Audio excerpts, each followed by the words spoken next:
बिस्मिल्लाहिर्रहमानिर्रहीम, अस्सलाम वालेकुम। प्रोग्राम ज़ेरे बहस में खुश आमदीद। मैं हूँ आपका मेज़बान ज़ौक़ अहमद।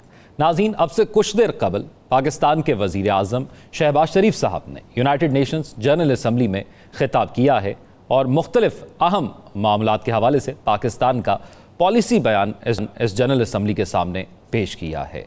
इससे पिछले प्रोग्राम के अंदर जब ये ख़बर आई थी कि वज़ीर आज़म जा रहे थे इस खिताब के हवाले से, तो हमारे मौज़ज़ पैनलिस्ट ने भी कुछ गुजारिशात उनके सामने रखी थी कि ये पाकिस्तान के अंदरूनी मामलात हैं जो एड्रेस होना बहुत ज़रूरी हैं। ये पाकिस्तान को मुश्किलात इंटरनेशनल सतह पर पेश आ रही हैं, वो एड्रेस भी होना बहुत ज़रूरी हैं। और उसके साथ साथ एक मामला जो बैनुल-अक़वामी सतह पर चल रहे हैं मुख्तलिफ मामलात, उन पर भी पाकिस्तान का मौक़िफ़ आना बहुत ज़रूरी है। तो आज के इस प्रोग्राम में हम बात करेंगे कि वज़ीर आज़म शहबाज शरीफ ने क्या तमाम तर पहलुओं को जो है वो अपनी तकरीर का हिस्सा बनाया है या कोई चीज़ इसमें मिस हो गई है। और जिस तरीके से वज़ीर आज़म शहबाज शरीफ ने आज खिताब किया, जो उनकी बॉडी लैंग्वेज थी या जो अल्फाज या जो मौज़ूआत उनकी आज की स्पीच का हिस्सा थे, उन पर तफसीलन बात करेंगे। इस खिताब में उन्होंने क्या कुछ कहा, ज़रा सीधा सीधा बातें आपके सामने रख देते हैं, उसके बाद अपने पैनलिस्ट की जाने बढ़ेंगे।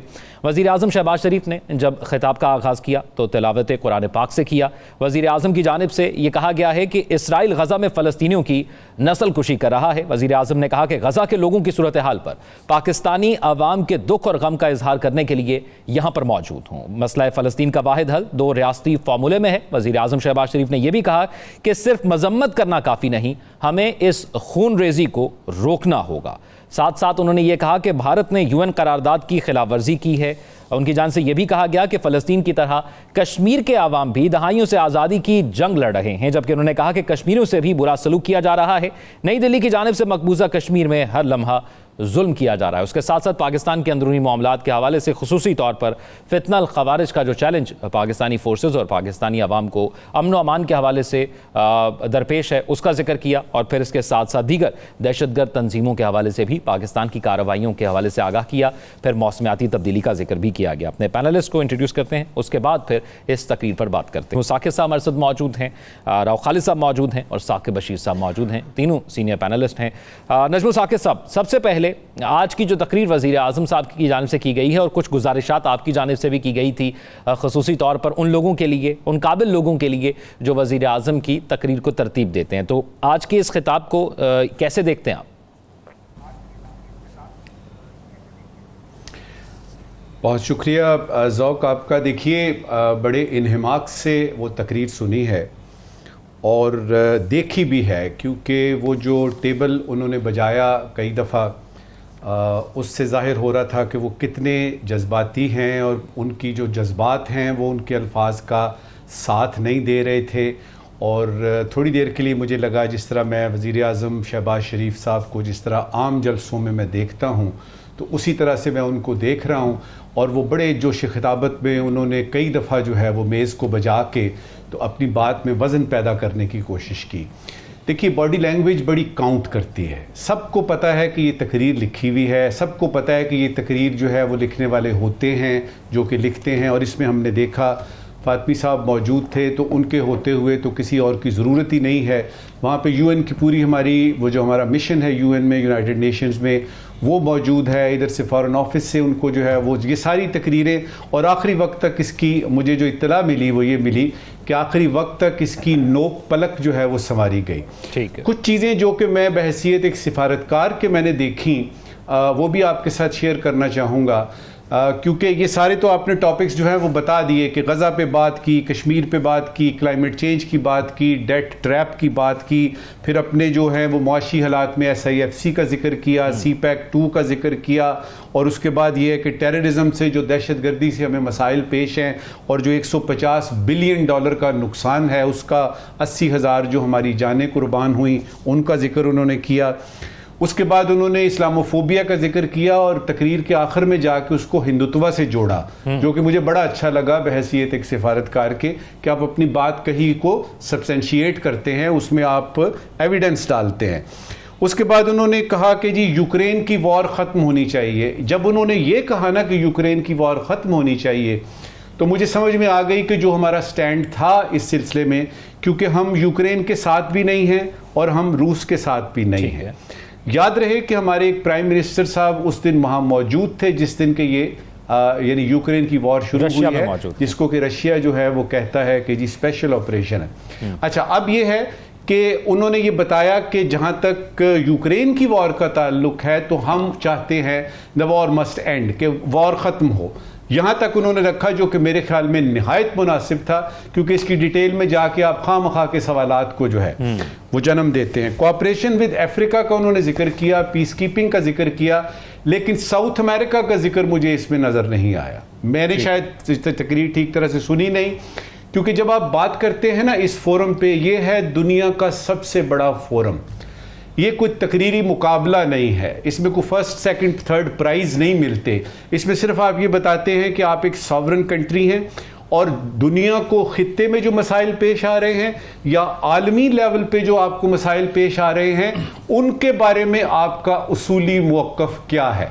तो सबसे पहले तो मैं मुबारकबाद देना चाहूँगा कि कश्मीर का बड़े खुले अल्फाज में, बड़े बगैर यानी विदाउट मिन्सिंग एनी वर्ड्स, हमारे प्राइम मिनिस्टर ने कश्मीर की बात की।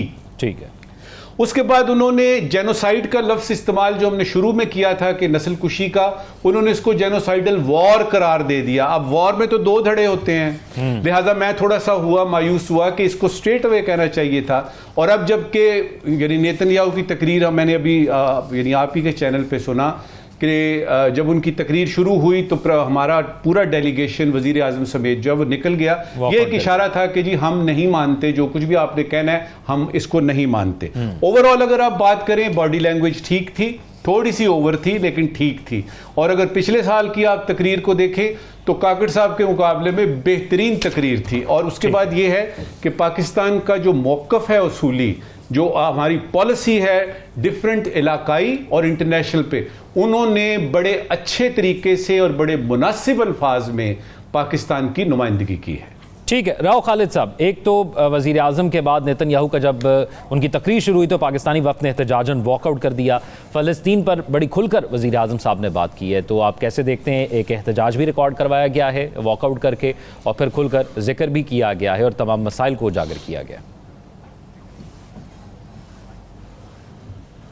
जी बिल्कुल। इसमें सबसे इंटरेस्टिंग जो मुझे पहलू लगा, वो पूरी तकरीर तो मैंने सुनी, उस पर मैं कमेंट करता हूँ, लेकिन सबसे इंटरेस्टिंग पहलू मुझे लगा जब वो निकल रहे थे तो वहाँ प्रेसिडेंट जो है UNGA के, उन्होंने अनाउंस किया कि अब इसराइल के प्राइम मिनिस्टर नेतन्याहू को दावत दी जाती है और प्रोटोकॉल को मैं कहता हूँ उनको लेके आए। तो मेरे जहन में फौरी तौर पे जो ख्याल आया कि he was somewhere at back stage, कहीं बैठे थे वो, और यकीनन वज़ीर आज़म की तकरीर उन्होंने सुनी होगी। ये नहीं हो सकता कि वो कहीं गए हो, इधर वाशरूम में गए हों या कहीं और कमरे में बैठे हों और उनको ना पता चला हो। तो मुझे वो बेस्ट फील करने की कोशिश कर रहा था कि जब वज़ीर आज़म बता रहे थे, जेनोसाइडल वॉर की बात कर रहे थे, या वो कह रहे थे कि इंसानियत का एक कत्ल जब हो जाता है तो फिर उसके बाद कोई ख़ात्मा ही समझे फिर सोसाइटी का और माशरे का और अखलाकियात का, हर चीज़ का, फिर तो उसके बाद कोई गुंजाइश नहीं रह जाती। तो वो मैंने बड़ा उसको अच्छा, यानी मुझे फील हुआ कि चलो जिसको सुनाना चाहिए था, बाकी दुनिया तो सुन रही थी, लेकिन जिसको सुनाना ज़रूरी था कम अज़ कम उसने ज़रूर सुना होगा कि पाकिस्तान का स्टैंड क्या है इसके ऊपर। ओवरऑल मेरा इंप्रेशन ये है कि मैं I am not big fan of speeches Shahbaz Sharif साहब वो करते हैं, वो उनकी बड़ी रिटोरिक किस्म की होती है, शबाना रूज़ और उस किस्म के भारी भारी अल्फाज उर्दू अंग्रेज़ी में इस्तेमाल करते हैं, लेकिन इट्स वेरी वेल रिटन और बड़ी दबंग तकरीर मैं कहूँगा ये थी। और उस पर जो एक्सप्रेशन यूज़ किए गए इसराइल के हवाले से, इसराइल की एट्रोसिटीज़ के हवाले से, उसके बाद जो सिस्टमेटिक स्लॉटर का लफ्ज़ यूज़ किया उन्होंने कहा कि it's attack on life and dignity, और उसके बाद भारत के हवाले से जो उन्होंने जो पूरा मंजर दिया, मंजरनामा पेश किया, और ख़ास तौर पे ये पॉइंट उन्होंने इस्टेब्लिश किया कि यूनाइटेड नेशन जनरल असम्बली की रेजोल्यूशंस मौजूद हैं कश्मीर के हल के हवाले से, प्लेबिसाइड के हवाले से। 100 साल से वो अपनी जंग लड़ रहे हैं और 70 साल से कम अज़ कम वो इस्तिस्वाब राय के इंतज़ार में है। तो इंडिया ने जो 5 अगस्त 2019 को जो इक़दाम किया, वो समझता है कि ये मसले का हल है, कश्मीर के मसले का हल। तो ये यकीनन ये मसले का हल नहीं है, और उसको उन्होंने रिलेट किया भारत की जो असले के अंबार जमा कर रहा है, असला इकट्ठा कर रहा है, कि अल्टीमेटली वो फिर कब्ज़ा करने के चक्कर में है, हेजमनी अपनी जो इलाके में बढ़ाना चाह रहा है, मजालिम बढ़ाना चाह रहा है। बहुत अच्छे तरीके से उन्होंने सारा किया। फिर उसके बाद माहौलियात के हवाले से बड़ा अच्छा उन्होंने, जाहिर है हमारी गलती तो उसमें नहीं है, कार्बन एमिशन हमारी 1% है, लेकिन सबसे ज़्यादा भुगत हम रहे हैं और हमसे जो कमिटमेंट की गई है उसके हवाले से कार्बन क्रेडिट हमें मिल रहा है। तो राव खालिद साहब आप ये समझते हैं कि उस तरह से नहीं हो रही। राव खालिद साहब आप ये समझते हैं कि तमाम मामलात को जो है वो बखूबी एड्रेस कर दिया गया है और कोई भी चीज़ मिसिंग नहीं रही, जो तमाम इंपॉर्टेंट चीज़ें थी उनको अच्छे तरीके से एड्रेस किया गया? काफ़ी वसी थे मौज़ूआत उसमें। SDGs का जैसे उन्होंने जिक्र किया, जो गोल्स सस्टेनेबल डेवलपमेंट गोल्स दिए गए मुल्कों को, उसमें उन्होंने अपने हमारे समेत जो 100 मुल्क है जो तरक्की पजीर मुल्क है उनका उन्होंने हाल बताया कि वो डेथ ट्रैप में है, जिसको मैं डेथ ट्रैप कहता हूँ, उसमें है। और आप ये हमसे तवक्को करते हैं कि हम वो गोल्स अचीव कर लेंगे, चाहे एनवायरनमेंट के हवाले से हो, चाहे बच्चों की तालीम के हवाले से हो, पॉपुलेशन कंट्रोल हो, डेवलपमेंट गोल्स हो ओवरऑल। तो वो सारा उस हवाले से, फिर ट्रेड एनवायरनमेंट के हवाले से, फिर ख़ासतौर पे ट्रेड के हवाले से जो नाइंसाफ़ी है दुनिया में, उसके जो टैरिफ्स हैं और जो पाबंदियां हैं दूसरे ममालिक के ऊपर कि वो कम्पिटिटिवनेस में नहीं आ सकते, उसके ऊपर के। और सबसे इंपॉर्टेंट जो मैं समझता हूँ कि जो उन्होंने दहशत गर्दी के हवाले से पाकिस्तान जिस लड़ाई में है और जिस तरह लड़ रहा है इसको और जितनी कुर्बानियाँ दे चुका है, उसके ऊपर बड़ा एलेबोरेटली उन्होंने बड़ी वजाहत और सराहत के साथ किया।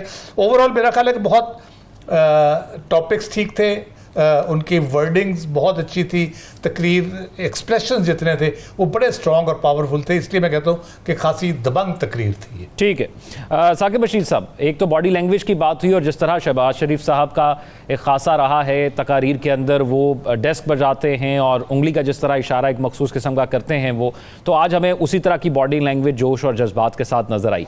लेकिन आपको ये तकरीर इम्पैक्टफुल नज़र आई? बिल्कुल, वो शहबाज शरीफ साहब जिस तरह यहाँ पे तकारीर करते हैं जलसों में, ज़ाहिर सी बात है उस तरह का माहौल तो वहाँ नहीं हो सकता था। फिर लिखी हुई तकरीर थी, उसमें तकरीबन तमाम नुकात पाकिस्तान का जो मौक़िफ़ है, उसूली मौक़िफ़ है मुख्तलिफ़ इशूज़ पे, उन्होंने उसको बड़े ख़ास तौर पर जो मसला कश्मीर है उसके हवाले से उन्होंने बात की, जो भारत के अंदर अक़लियतों के साथ जो कुछ हो रहा है उस पर बात की, खुल के बात की, हर चीज़ को सामने रखा। और जो तब्दीलियाँ कर रहा है मकबूजा कश्मीर में, भारत 2019 में जो कुछ 5 अगस्त का जो था मामला उसको उजागर किया, फिर बुरहान वानी का जिक्र किया। इसी तरह फ़लस्तीन के हवाले से भी उन्होंने खुल के जो है वो बात की, और ख़ास तौर पर जो अफ़गानिस्तान है, अफ़गानिस्तान के हवाले से भी बात की कि उसके अंदर जो दहशतगर्दी के जो ख़तरात हैं उसको कि वो उसको कंट्रोल करे, जो अबूरी हुकूमत है। अफ़गानिस्तान के अंदर इस वक्त सबसे बड़ा जो मसला है वहाँ ख़वातीन को, गर्ल्स को, उनकी एजुकेशन का बड़ा इशू है, वर्ल्ड वाइड इस पर बहुत ज़्यादा बात भी हो रही है। तो वो बात भी जो है वो वज़ीर आज़म ने की, क्योंकि जब से अबूरी हुकूमत आई है उसके बाद से वहाँ एजुकेशन के हवाले से पाबंदी है, मसाइल हैं ख़वातीन के लिए, गर्ल्स के लिए, तो उसको उन्होंने उजागर किया। इसके अलावा जो पाकिस्तान ने ख़ास तौर पर दहशतगर्दी की जो जंग थी, दुनिया जो है वो मेरा ख्याल में भूल जाती है कि पाकिस्तान ने उस पर बहुत कुर्बानियाँ दी हैं और हमारी मईशत को भी नुकसान हुआ है। 80,000 से ज़ायद हमारे जवान भी, फ़ौजी जवान भी, और इसके अलावा आम जो सिविलियंस हैं उन्होंने कुर्बानियाँ दी हैं 2009-11 के बाद से ऑनवर्ड जो है। तो उसको उन्होंने दोबारा जो है वो रखा इस आलमी फोरम पे, जहाँ पे यकीनी तौर पर बताना ज़रूरी है और वर्ल्ड फोरम है उनके सामने रखना जो है वो ज़रूरी है। इस जो ओवरऑल तो तकरीर तो बहुत अच्छी थी, सारी चीज़ें उसमें डिस्कस भी हो गई। इसके असरात यही होते हैं कि आपका मौक़िफ़ जो है वो सामने आ जाता है। अब इस पे कोई दूररस जो है वो असरात, नताइज वो कहना मेरा नहीं ख्याल कि उसके बहुत कोई दूररस नताइज होते हैं। माजी में भी हमारे जो वज़राए आज़म गए, तकारीर करते रहे, और तकारीर का जो है वो मौज़ूआत फ़लस्तीन, कश्मीर और ये उसूली मौक़िफ़ और ये सारी चीज़ें हमारी होती हैं। हर साल जो है वो इस किस्म का खिताब होता है, और लेकिन इसके असरात को बहुत दूररस होते हैं। मेरा नहीं ख्याल कि कोई असरात वाली को बात जो है वो इसमें मौजूद है। अच्छा नजमुल साकिब साहब, एक बुनियादी सवाल है जिसका अभी साकिब बशीर साहब ने भी जिक्र किया कि इस असरात नहीं होते जो तकारीर वहाँ पर की जाती हैं। क्या फौरी असरात नहीं होते, लॉन्ग टर्म के अंदर होते हैं? और जो मौक़िफ़ वहाँ पर पॉलिसी बयान होता है, जो तकरीर की जाती है, तो इसके सिफारती ताल्लुकात पर असर पड़ते हैं? क्या इम्पैक्ट होता है तकरीर का? देखिए, जितनी तकरीर भी यहाँ पे होती है, सबसे पहले तो ये है कि आपको ये तकरीर लिख के तो यूनाइटेड नेशन के सेक्रेटेरिएट में जमा करानी पड़ती है। उसकी वजह ये है कि ये मुख्तलिफ़ ज़बानों में कम अज़ कम 6 ज़बानों में जो यूनाइटेड नेशन की ज़बानें हैं, जिसमें फ़्रेंच है, आपकी अरबिक है, आपकी रशियन है, चाइनीज़ है, स्पेनिश है, इनमें वो तर्जुमा करते हैं और वो आपको पहले जमा करानी पड़ती है। पहली बात तो ये। दूसरा ये कि एक एक लफ्ज़ जो है वो चूँकि अब आपके पास लिखा हुआ पहले से मौजूद है, तो जो आपके होते हैं ना कंसर्न्ड ममालिक या कंसर्न्ड कॉर्नर्स या कंसर्न्ड ऑर्गेनाइजेशंस, वो उसके एक एक लफ्ज़ को, एक एक फ़िक्रे को नापते हैं और तोलते हैं, और उससे उनको पता लगता है कि अच्छा जी गज़ा के बारे में या वेस्ट बैंक के बारे में या इजराइल की ये जो हेजेमनी है इसके बारे में पाकिस्तान आज क्या कह रहा है। और अगर पाकिस्तान आज ये कह रहा है तो कल वो क्या कहे, क्या इजराइल के हक में बात हो सकती है, क्या हम इसको, ये जो इतने फोर्सफुली पाकिस्तान ने रिजेक्ट किया है या कंडेम किया है, क्या हम इसको डाइल्यूट कर सकते हैं। तो कहने का मकसद ये है कि वो फिर उस पर पॉलिसी बननी शुरू हो जाती है आपकी पॉलिसी के ऊपर। अब ये कहना कि इसका कोई असर होगा फौरी तौर पे नहीं। अब ये है, यानी इस वक्त की आखिरी बात इस सिलसिले में कि आप जो यूनाइटेड नेशन जनरल असेंबली के इस आलमी फोरम पे जो कोई भी बात करते हैं उससे आप इन्हिराफ नहीं कर सकते कि देखिए जी हमारा मकसद असल में, there are no footnotes in any such speech, कि आप कहें जी असल में हम ये कहना चाहते थे। लिहाजा फिर मैं वापस आऊँगा अपनी उस बात पे कि ये इस तरह की तकरीर और इस तरह के फोरम के लिए पूरे हमारे स्क्रिप्ट राइटर्स होते हैं, बड़े बड़े दिमागों वाले लोग बैठते हैं, एक एक लफ्ज़ को देखा जाता है, क्योंकि किसी भी लफ्ज़ पे आपको पकड़ा जा सकता है। मिसाल के तौर पे पाकिस्तान ने जब ये लफ्ज़ इस्तेमाल किया ना, जलील अब्बास जिलानी साहब, मुझे याद है, केयर टेकर फॉरेन मिनिस्टर, कि ये जेनोसाइड है, बड़ी थरथली पड़ गई थी। Pakistan was one of the first countries which used actually this word genocide. थरथली पड़ गई थी कि ये क्या हो रहा है, पाकिस्तान ने ये क्या कह दिया। या कोलंबिया ने उधर यानी साउथ अमेरिका में जब बात की थी कि हम अपने ताल्लुकात ही इनसे ख़त्म करना चाहते हैं, तो आपकी स्टेटमेंट्स जो हैं वो नोट होती हैं, उस पर रिएक्शन आता है, और फिर आपको अगर अच्छी है तो आपको एप्रिसिएशन मिलती है, अगर उनके हक में नहीं जाती तो आपको फिर उसका खमियाजा भुगतना पड़ता है। यानी सिफारती ताल्लुकात पर इसका असरअंदाज होता है और फौरी नहीं, लॉन्ग टर्म के अंदर आपको इसके असरात जो है वो नजर आते हैं। एक ब्रेक की तरफ चलेंगे और ब्रेक के बाद वापस आएंगे तो एक मामला है जो कि हर हफ्ते डिस्कस हो रहा है और ऐसा ही लगता है कि आने वाले हफ्ते के अंदर जो है वो सॉल्व हो जाएगा या हमें उसका कोई नतीजा नजर आएगा। वो मखसूस नशिस्तों का मामला है, लेकिन इलेक्शन कमीशन जो है वो सुप्रीम कोर्ट के पास चला गया है एक दरख्वास्त लेकर कि हमारी रहनुमाई फरमाए कि इस मामले में हम क्या करें। इस पर बात करेंगे, लेकिन एक ब्रेक के बाद।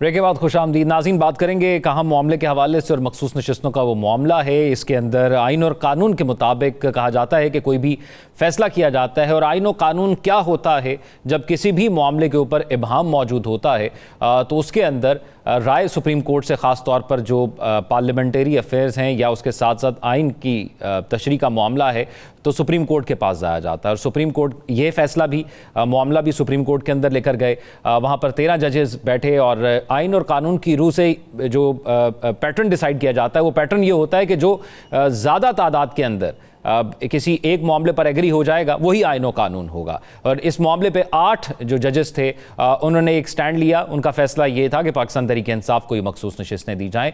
तो जो सुप्रीम कोर्ट से इस मामले पर रुजू किया गया था उसमें आइन और कानून की जो वाज़े तशरीह सामने आई वो तो यही सामने आई कि 8 जजेस ने जो कहा पाकिस्तान तहरीक इंसाफ को ये दे दिए जाएँ नशिस्तें, मखसूस नशिस्तें। लेकिन सुप्रीम कोर्ट के इस डिसीजन के बाद हमने देखा कि इलेक्शन कमीशन ने 39 MNAs की किस्मत का फैसला किया। पार्लियामेंट ने एक तरमीम कर दी इलेक्शन एक्ट के हवाले से। फिर 8 जजेस की वजाहत आती है। फिर national assembly, Punjab assembly, Sindh assembly के स्पीकर्स इलेक्शन कमीशन को एक लेटर लिखते हैं जिसमें कहा जाता है कि जो अब तरमीम इलेक्शन एक्ट के अंदर की गई है आप उसके तहत जो है वो फैसला करें। पहले ये तरमीम मौजूद नहीं थी। उसके बाद फिर इलेक्शन कमीशन के 8 इजलास होते हैं और 8 इजलासों के बाद ये फैसला किया जाता है कि हम सुप्रीम कोर्ट से इस सवाल से रहनुमाई लेते हैं। सुप्रीम कोर्ट आप बताए, क्योंकि पहले सूरत हाल मुख्तलिफ थी, पहले कोई इसके अंदर तरमीम नहीं की गई थी और अब जो है वो नेशनल असम्बली ने एक तरमीम कर दी है। तो आप बताएं कि अब हम क्या करें। पार्लियामेंट ये कह रही है और आपका तफसीली फैसला ये है। तो इस पर बात करते हैं। राव खालिद साहब, ये मामला जो है मज़ीद उलझता हुआ नज़र आ रहा है, या आपको लगता है कि जो इलेक्शन कमीशन ने ये डिसीजन लिया है कि वो ख़ुद कोई फ़ैसला नहीं कर रहे बल्कि एक बार फिर से रहनुमाई के लिए जा रहे हैं? क्योंकि ये ख़बरें सुनने में आ रही थी कि इलेक्शन कमीशन के अंदर से कहा जा रहा था कि हम एक खुद मुख्तार इदारा है, आईनी इदारा है, हमारी भी एक स्टैंडिंग है, हमारे भी फैसले होते हैं, कोई इस तरह रूल आउट नहीं कर सकता। तो अब इलेक्शन कमीशन ने जो फैसला किया, आपको लगता है यही दुरुस्त फैसला है और इसी तरीके से इस मामले को आगे चलाना चाहिए? देखिए, एक तो बुनियादी बात हम पहले तय कर लें कि ये एक नई तारीख हो रही है पाकिस्तान में, और इदारों को, सबसे बड़े जो इंसाफ का इदारा है उसको बेवकूफ़ किया जा रहा है। उसके फ़ैसले के हवाले से कभी ये हमने नहीं सुना कि ये नहीं करेंगे, इसको इस तरह नहीं होगा, उस तरह नहीं होगा। कभी रहनुमाई चाहिए, कभी वैसे को बहाना बन जाता है, कभी कुछ करते हैं, कभी कुछ करते हैं। पिछले 2 सालों में पर्टिकुलरली ये हुआ है। सुप्रीम कोर्ट इंतखाबात का कहती है तो वो आएँ बाएँ शाएँ शुरू हो जाती है, पार्लियामेंट से तकरीरें शुरू हो जाती हैं, पार्लियामेंट से धमकियाँ आनी शुरू हो जाती हैं, और वो कहते हैं जी हमारे पास पैसे नहीं है, हुकूमत कहती है हम इलेक्शन नहीं करा सकते, तो वो ताख़ीर का शिकार हो जाते हैं। और आइन की रिक्वायरमेंट है आर्टिकल 224 के तहत कि 60 दिन के अंदर होने हैं, जब मुद्दत पूरी करती है, अगर पहले डिज़ोल्व कर दे तो 90 दिन के अंदर वो होने ही होने हैं।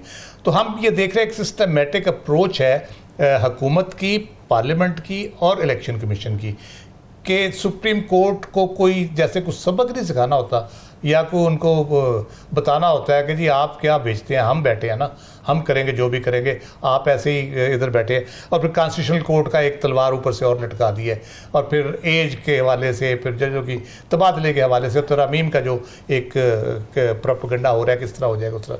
तो वो मुझे ये लगता है कि एक कुछ सबक सिखाने की कोशिश हो रही है सुप्रीम कोर्ट को तो नहीं, लेकिन उनके जजेस को जो on the wrong side of government है, या वो समझते हैं कि हमारी मर्ज़ी के फ़ैसले वहाँ से नहीं आ रहे। पहली बात ये। इसी पे कि जहाँ पर बात करें तो वो उसकी तो अदाएँ अजीब व गरीब है। मैं एक कंपैरिजन आपको दे देता हूँ। मैंने आर्टिकल 224 का जिक्र किया, वो सिंपल स्टेट कॉन्स्टिट्यूशनल का एक ऑर्डर है, और उसके तहत आपने करना होता है इलेक्शन कराने, फेयर फ्री इलेक्शन कराने होते हैं कि आपने फेयर फ्री कराए। 8 फरवरी को 45-47 का जो सिलसिला था वो आपने किया।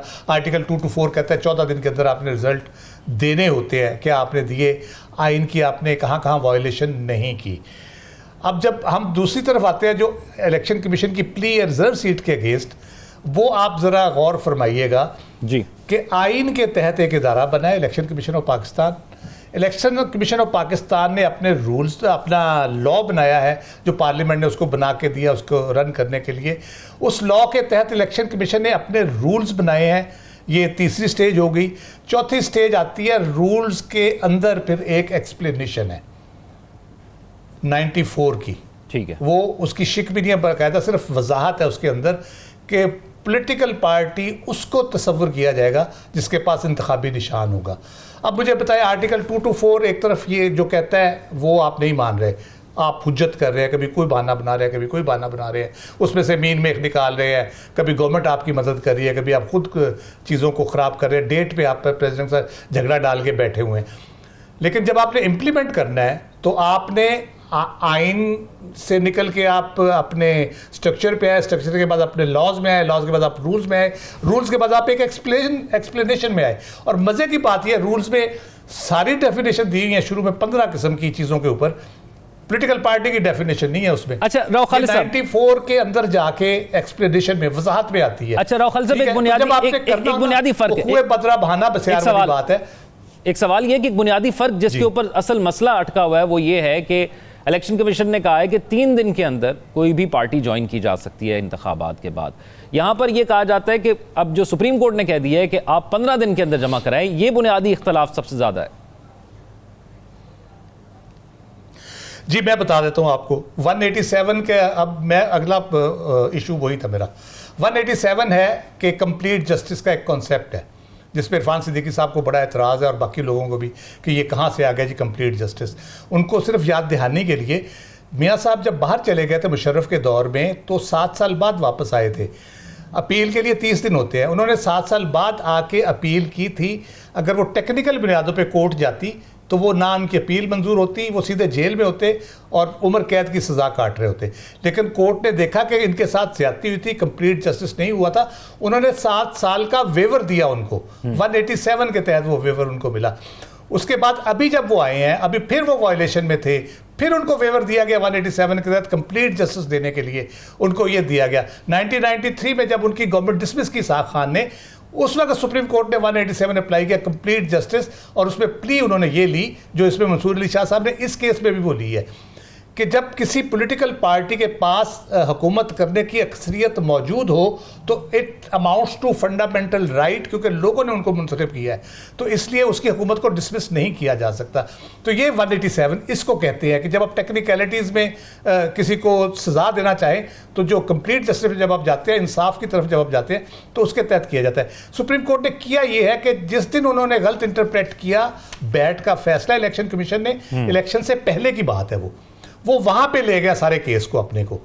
उस दिन से वो शुरू होगा कि वो उस दिन से कंसीडर होंगे पीटीआई के लोग। उन्होंने इलेक्शन लड़ा एज पीटीआई मेंबर्स, उन्होंने सारा प्रोसेस किया, क्योंकि ईसीपी रुकावट डाल रहा था, उनके टिकट्स एक्सेप्ट नहीं कर रहा था। जब उन्होंने नजरियाती के टिकट दिए, ईसीपी ने प्रेस रिलीज जारी की धमकी आमेज कि अगर आपने नजरियाती के टिकट जमा कराए तो हम तस्लीम नहीं करेंगे, हम आपको आज़ाद करेंगे। तो होता ये असूल कानून का ये है कि जब आपका राइट जब एस्टेब्लिश हुआ है, जिस डेट को एस्टेब्लिश होता है या उसको वायलेट किया गया है, अगर कोर्ट उसको उस डेट से रिकग्नाइज कर लेती है और एस्टेब्लिश कर देती है तो वो प्रोसेस उस दिन से शुरू होगा। ये अभी 15 दिन की बात है, ये उस दिन से शुरू हुआ, उस दिन पे वापस चलेगी सारी प्रोसीडिंग्स। आप 8 फरवरी से पहले चली गई हैं ये।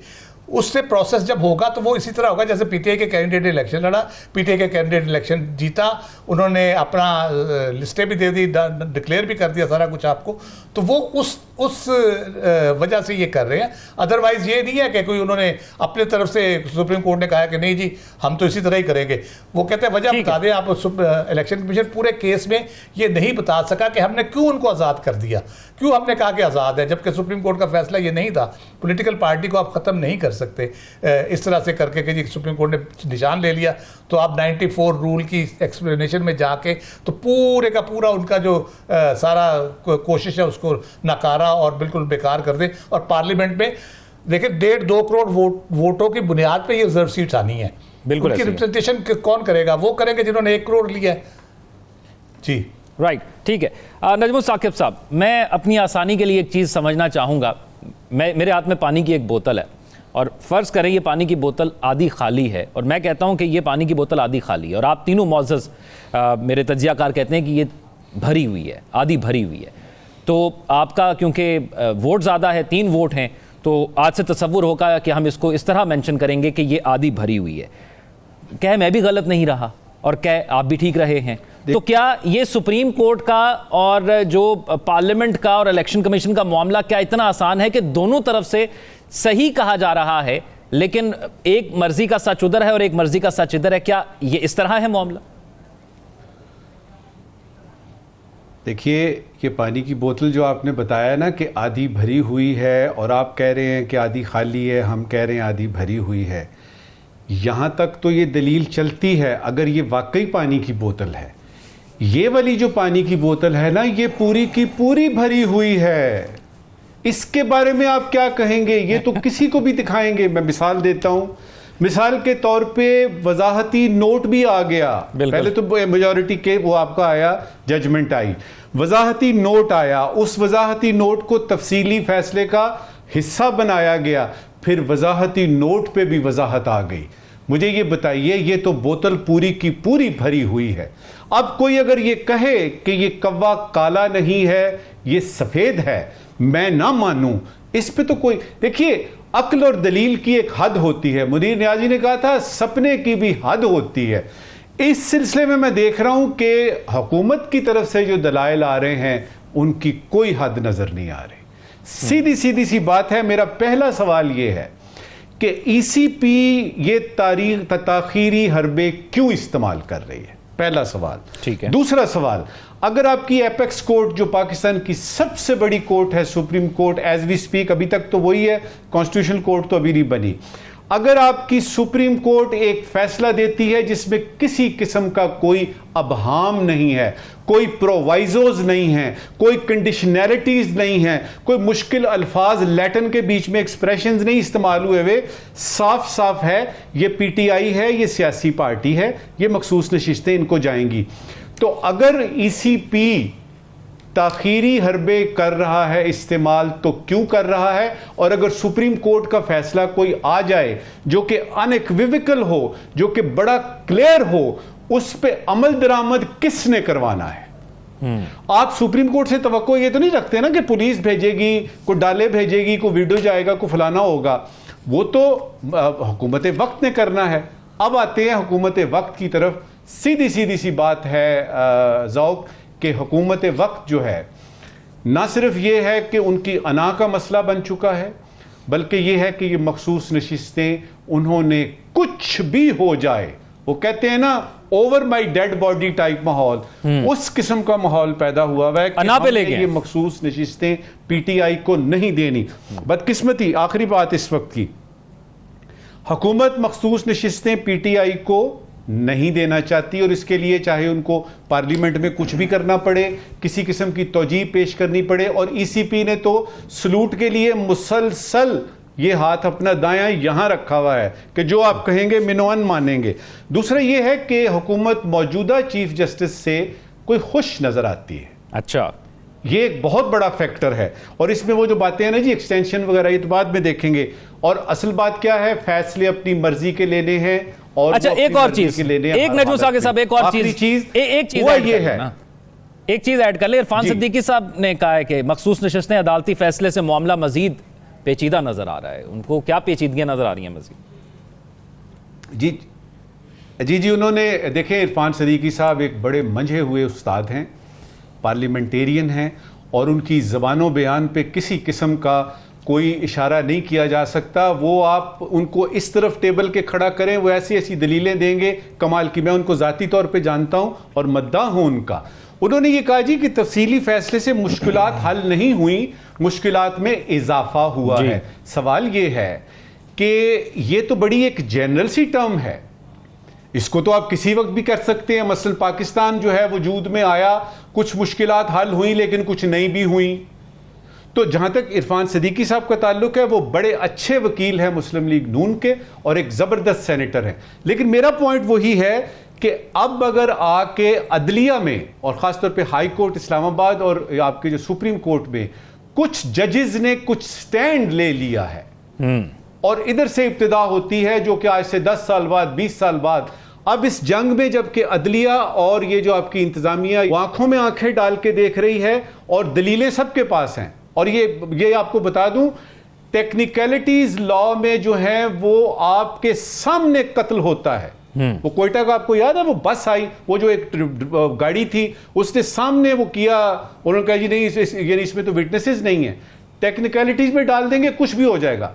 अफसोस इस बात का है कि वो हरबे जो आप लोअर कोर्ट्स में इस्तेमाल करते हैं केस से जान छुड़ाने के लिए या अपने केस में वजन पैदा करने के लिए, वो हरबे आपके सुप्रीम कोर्ट में इस्तेमाल हो रहे हैं, जो कि बड़े दुख की बात है।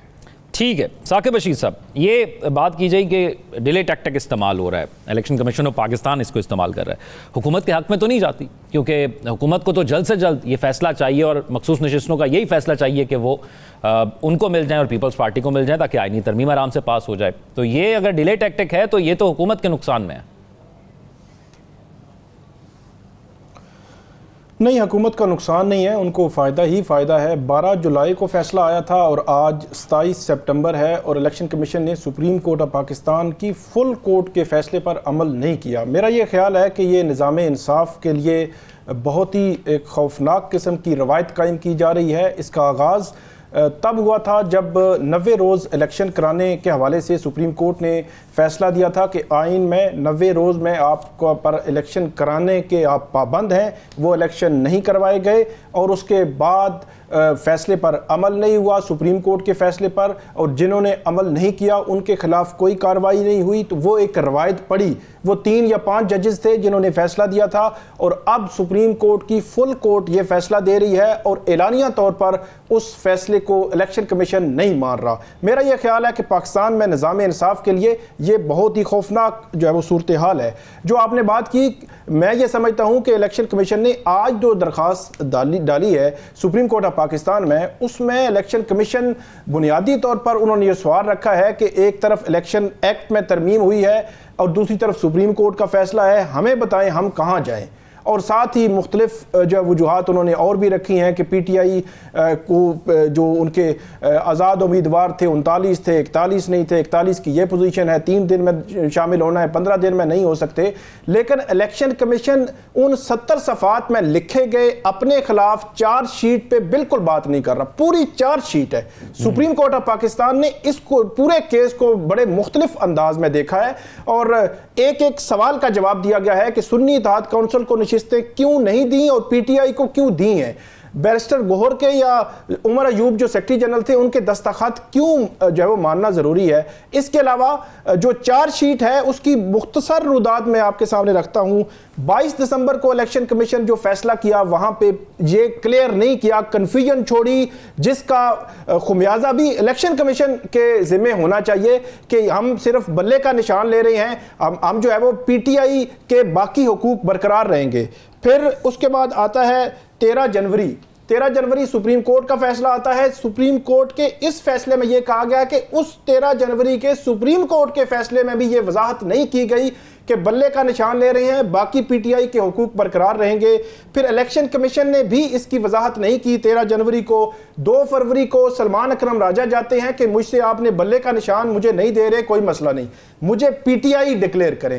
इलेक्शन कमीशन ने उनकी दरख्वास्त खारिज की। ये जो 3-4 पॉइंट्स मैंने आपको गिनवाए हैं, सारा गैर कानूनी एक्ट लिखा है इलेक्शन कमीशन का। फिर जब वो जीत के आ गए तो उनके जो कैंडिडेट्स थे उनको इंडिपेंडेंट डिक्लेयर कर दिया इलेक्शन कमीशन ने। सुप्रीम कोर्ट कहती है गैर कानूनी आपने एक्ट किया है। इलेक्शन कमीशन ने उनको PTI डिक्लेयर करना था, उनको आप इंडिपेंडेंट डिक्लेयर नहीं कर सकते थे।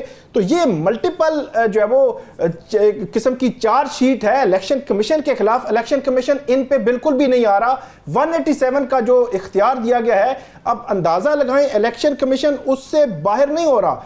इलेक्शन कमीशन यह भी नहीं मान रहा कि हमने 13 जनवरी के फैसले की गलत तशरीह की और उसकी वजह से ये सारी कंफ्यूजन जो है वो बनी। ये इलेक्शन से पहले और इलेक्शन के बाद जो कुछ इलेक्शन कमीशन ने किया, अब सारा मलबा सुप्रीम कोर्ट पे डाल रहे हैं कि सुप्रीम कोर्ट का फैसला जो है वो रीराइटिंग है आइन की।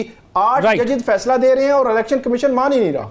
साकिब बशीर साहब, ज़रा ये वजाहत भी कर दीजिएगा और हमें बता भी दीजिएगा, अब ये रुजू जो किया गया है इलेक्शन कमीशन ऑफ पाकिस्तान की जानिब से और फिर एक वजाहत का फैसला भी चैलेंज कर दिया गया है, इसका क्या प्रोसीजर होगा? ये कब तक जो है वो वजाहत मिल सकती है इलेक्शन कमीशन को?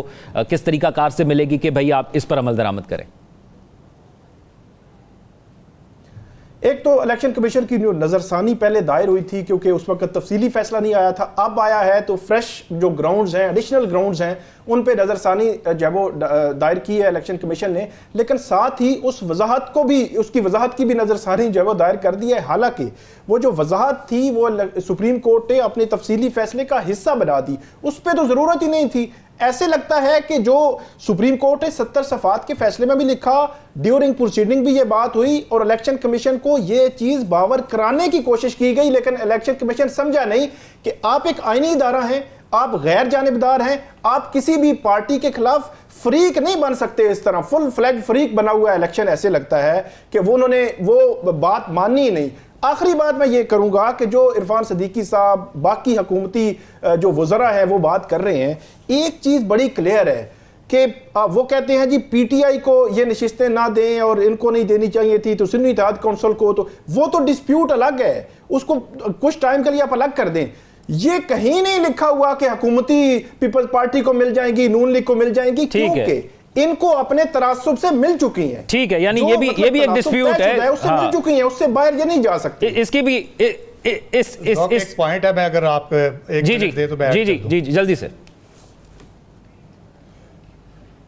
पॉइंट सिर्फ इतना सा है कि इलेक्शन कमीशन अपनी गोल पोस्ट चेंज कर रहा है। पहले वो फैसले को नहीं मान रहा, कि हमने फैसला गलत इंटरप्रेट किया। अब वो जजमेंट के बारे में पहले उन्होंने कहा कि जी उधर कौमी असम्बली ने भी कर दिया है, आपने भी फैसला दे दिया, हम किसका माने। आज वो ये कह रहे हैं कि सुप्रीम कोर्ट का फैसला ही मफरूज़ों पे मबनी है, उन्होंने सारा काम ही ख़राब कर दिया। उन्होंने ये सारे मफरूज़ों की बुनियाद पे आपने फैसला कर दिया है, तो पहले इलेक्शन कमीशन क्लियर होगा वो चाहता क्या है। ठीक है, ये क्लैरिटी आना ज़रूरी है आपकी नज़र। अब एक ब्रेक की तरफ जाना है, ब्रेक के बाद वापस आएंगे तो एक और अहम मामला है, वो है IMF से पाकिस्तान को जो नया मुआहदा हुआ है 37 माह का, उसकी पहली किस्त मौसूल हो गई है। तो आवाम ने घबराना है या नहीं घबराना, इसको आपको बताएंगे एक ब्रेक के बाद।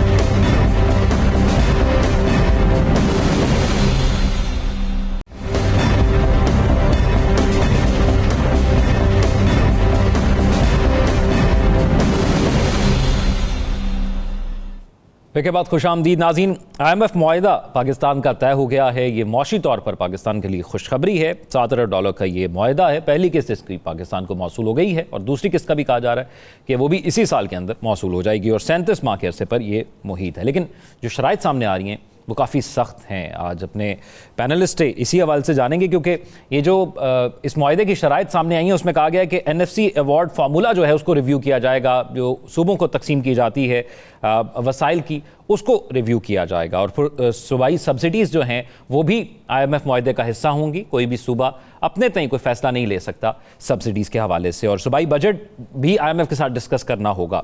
और ये मामलात हैं और ये शराइत हैं। नजमुल साकिब साहब, 37 माह का ये मुआहदा है जो पाकिस्तान को मिल गया है। मौशी तौर पर पाकिस्तान को बहुत अशद ज़रूरत थी इस मुआहदे की अपने आप को स्टेबल करने के लिए, लेकिन ये जो तमाम तर सूरत हाल नज़र आई, जो शराइत सामने आई, इससे तो ऐसा लगता है कि डिक्टेशन बहुत सख्त होगी और अगले 37 माह के लिए वजारत ख़जाना की पोस्ट जो है वो IMF ने संभाल ली है। तो अगले 37 माह पाकिस्तान का वज़ीर ख़जाना कौन होगा?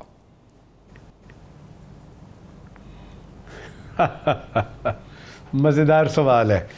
देखिए जी, ये जो हमारे इस वक्त के मौजूदा वज़ीर ख़जाना हैं, ये बजट के दौरान भी थे, या IMF पैकेज के दौरान भी थे, ये कुछ अर्सा और रहेंगे। और जिस तरह हमें पता है कि शौकत अज़ीज़ साहब आते हैं, वज़ीर ख़जाना बनते हैं, पता नहीं फिर प्राइम मिनिस्टर भी बनते हैं, फिर उसके बाद वो अपना किरदार अदा करके शेक्सपियरियन स्टेज जो है उससे वो चले जाते हैं और उसके बाद उनके पीछे उनकी बाज़गश्ती सुनाई देती है। देखिए, ये एक बड़ा गलत तसव्वुर है कि IMF का पैकेज हो गया है तो इससे मईशत बहाल हो जाएगी। पूरी मईशत को समझने के बाद बड़े वसूख से ये कह रहा हूँ कि इस पैकेज से, ये जो 7 बिलियन का पैकेज है, इससे मईशत बहाल नहीं होगी। मईशत का थोड़ा सा सांस संभलेगा, मईशत का पहिया चलने में थोड़ी सी मदद मिलेगी। और ये जो मैं पढ़ रहा था इनके ये जो यानी जो शराइत हैं उसकी, टैक्स टू GDP इस तरह से होगा, उसके बाद टैक्स नेट में और टैक्स रिफॉर्म्स इस तरह से लाए जाएंगे, स्टेट ओन्ड एंटरप्राइजेज जो हैं उसको आप ये करेंगे। इसको हम कहते हैं स्ट्रक्चरल बेंचमार्क्स। अच्छा, ये स्ट्रक्चरल बेंचमार्क्स जो हैं वो गुज़श्ता हुकूमतों ने भी माने। इस दफ़ा फ़र्क ये पड़ा है कि इस दफ़ा जो मुझे नज़र आ रहा है कि IMF की तरफ से भी और हुकूमत की तरफ से भी ये कोई डिटर्मिनेशन है, और इसीलिए वो कहते हैं कि जी ये आखिरी होगा, कि इसके बाद शायद IMF मानेगा भी नहीं, क्योंकि आप मान लेते हैं, चीज़ें मान लेते हैं आप, और उसके बाद करते नहीं हैं। और जब आप करते नहीं हैं तो आप डाल देते हैं ब्लेम पिछली हुकूमतों पे, जिस तरह के इस वक्त के वजीर ख़जाना ने कहा। मैंने उनका इंटरव्यू सुना, उसमें उन्होंने ये कहा कि देखें जी, ये सारे स्ट्रक्चरल बेंचमार्क्स जो हम माने हैं ये पिछली हुकूमतों ने भी माने थे, उन्होंने किए नहीं, लेकिन हम करेंगे। अब इसके बाद मेरा सवाल, मैं अगर वो सवाल कर रहा होता तो मैं उनसे पूछता, आप किस तरह करेंगे जनाब, आपके पास इसकी स्ट्रैटेजी क्या है? तो उसके जवाब में उन्होंने कहा कि जी देखें, हमें सबका पता है कौन टैक्स दे रहा है कौन नहीं दे रहा, और वो जिस तरह एक उस्ताद नहीं डराता लोगों को, मुझे सबका पता है कौन कौन सी दरसी मॉडल टेस्ट पेपर कौन पढ़ रहा है और गेस्ट पेपर किसको मिल रहे हैं, ये वो वगैरह। अगर आपको सारा कुछ पता है तो अब तक ये डॉक्यूमेंट आपकी इकोनॉमी हो क्यों नहीं? एक सादा सा सवाल, एक सादा सा मुख्तसरन एक जवाब चाहूंगा, मैं फिर आगे जाऊंगा। ये बताइएगा, बड़ी आप कह रहे हैं कि ये मामला इस तरह है, लेकिन उधर तो बड़ी तारीफें हुई हैं वज़ीर आज़म साहब की। उन्होंने कहा कि बहुत अच्छा काम आपने किया है, आपने मईशत को संभाला दिया है, और फिर वज़ीर आज़म साहब ने यह कह भी दिया कि आखिरी IMF पैकेज होगा। देखिए, ये तारीफ़ें मैं उस वक्त करता अगर मेरा पाकिस्तान कश्मीर हासिल कर लेगा ना, तो मैं मुबारकबाद दूंगा। अगर मेरे अवाम की महंगाई ख़त्म हो जाती है ना, बिजली का बिल जो है वो कम हो जाता है 4 गुना, मैं मुबारकबाद दूंगा। अगर आपके जो यानी पर कैपिटा इनकम है डबल से ट्रिपल हो जाती है, मैं मुबारकबाद दूंगा। अगर मेरा गरीब आदमी जो है वो अपने 3 वक्त की रोटी कमाता है, वो किराया देने के काबिल है, मैं मुबारकबाद दूंगा। अगर आपके पेट्रोल की कीमत जो है वो इस वक्त 80 रुपए फी लीटर हो जाती है, मैं दिल से मुबारकबाद दूंगा। इनमें से कुछ भी नहीं होगा। और इस पैकेज से अगर कोई समझता है ये कि अवाम की जिंदगी पे कोई असर पड़ेगा, सवाल ही पैदा नहीं होता। ये तो ऊपर ऊपर ही खत्म हो जाने हैं, इधर कर्जा दे दिया, इधर डेवलपमेंट फंड दे दिए, अल्लाह अल्लाह खैर सल्ला। ठीक है राव खालिद साहब, बस सिर्फ ये है, बात सिर्फ इतनी सी है कि क्या ये हुकूमत दयानतदारी से गवर्नेंस चलाते हुए इसके जो बेंचमार्क्स हैं उन पे अमल करेगी कि नहीं, ये सवाल है। राव खालिद साहब, एक तो ये शराइत हैं, आप कैसे देखते हैं और आपको लगता है कि मजीद सख्ती होगी पाकिस्तानी अवाम पर और मजीद महंगाई भी होगी इन शराइत की वजह से? बुनियादी सवाल हर आम आदमी जानना चाहता है। जी बिल्कुल, वो ये तो बहुत, क्योंकि उन्होंने इस दफ़ा बड़ी सख्त मॉनिटरिंग का फैसला किया है और उसकी पहली झलक हमें नज़र आई है जब आपने $600 मिलियन एक डिपॉजिट लिया है एग्जिम बैंक से, मेरे ख्याल चाइना के, अपने वो फॉरेन एक्सचेंज को लेवल पे मेंटेन करने के लिए। और हमने तासुर देने की कोशिश की है कि IMF की वजह से हमने किया है। उन्होंने कहा भाईजान हमने कोई नहीं कहा था आपको कि आप उधार लेके अपना लेवल ठीक करें, हम तो आपको कहते हैं अपनी रिफॉर्म्स करके ठीक करें। और इस तरह सूबों के ऊपर जिस उन्होंने कहा जी हम नज़र रखेंगे वो किस तरह से अपने एक्सपेंडिचर कर रहे हैं, सब्सिडीज़ तो नहीं दे रहा है, या बाकी उनका जो NFC वार्ड की बात भी आपने की। लेकिन इसमें जो मुझे उम्मीद की झलक नज़र आती है वो 2 चीज़ें हैं। एक तो पहली दफ़ा हमारे वज़ीर ख़जाना ने ये कहा कि उनकी कोशिश से नहीं बल्कि चीन और अमेरिका की कोशिशों से ये पैकेज मिला है। तो आप क्या कर रहे थे फिर अगर चीन और अमेरिका की सारी मेहनत और उनकी कोशिश और उनकी आशीर्वाद से आपको ये मिला है? इसका मतलब है आप तो कुछ भी नहीं कर रहे थे। तो आगे क्या करने का इरादा है? क्या वो सारी शराइत आप पूरी करेंगे? दूसरी उम्मीद है मुझे, डोनाल्ड लू साहब ने कहा है, जिनके कहने पे, जिन्होंने जब धमकी दी कि इमरान खान को हटा दो वरना फिर नताइज भुगतना पड़ेंगे, और इमरान खान को हटा दिया गया। उन्होंने कहा जी पाकिस्तान की मईशत सही रास्ते पर पड़ गई है और चलेगी। पहले भी उनकी कई बात दुरुस्त हुई थी और मैं उम्मीद करता हूँ कि डोनाल्ड लू इस दफ़ा जो कह रहे हैं वो भी दुरुस्त ही साबित होगा। जो चैलेंजेस हैं वो बहुत बड़े हैं, उसके लिए पॉलिटिकल विल चाहिए आपको, जो हमें नज़र नहीं आती। और फिर ये है कि एक बुनियादी जो बात की जाती थी कि IMF और बाकी जो मुल्क हमारे दोस्त मुल्क हैं वो इस शर्त पे मदद करना चाह रहे थे कि पॉलिटिकल स्टेबिलिटी यहाँ पे हो। क्या हमने यकीन दहानी करा दी है या कोई ऐसा मंजर उनको पेश किया है कि पाकिस्तान में पॉलिटिकल स्टेबिलिटी आ गई है? मुझे लगता है इससे मंजूर होने से तो यही लगता है कि IMF कन्विंस है कि पाकिस्तान में सियासी इस्तेहकाम है या आ जाएगा। राइट, ठीक है। साकिब बशीर, आपको भी लगता है कि उम्मीद की कोई झलक आपको भी नज़र आ रही है, ये जिस तरह राव साहब ने जिक्र किया जिन चीज़ों का? जी, एक तो बात मेरे ख्याल में तय होगी कि अब जो सिस्टम चल रहा है यही सिस्टम जो है वो अब कंटिन्यू करेगा, अब जो सिचुएशन जो है वो लग रही है। दूसरी जो अभी जो पैकेज मिला है इसमें बिजली और गैस पर अगले 37 माह में कोई भी सब्सिडी नहीं होगी, ये तय है।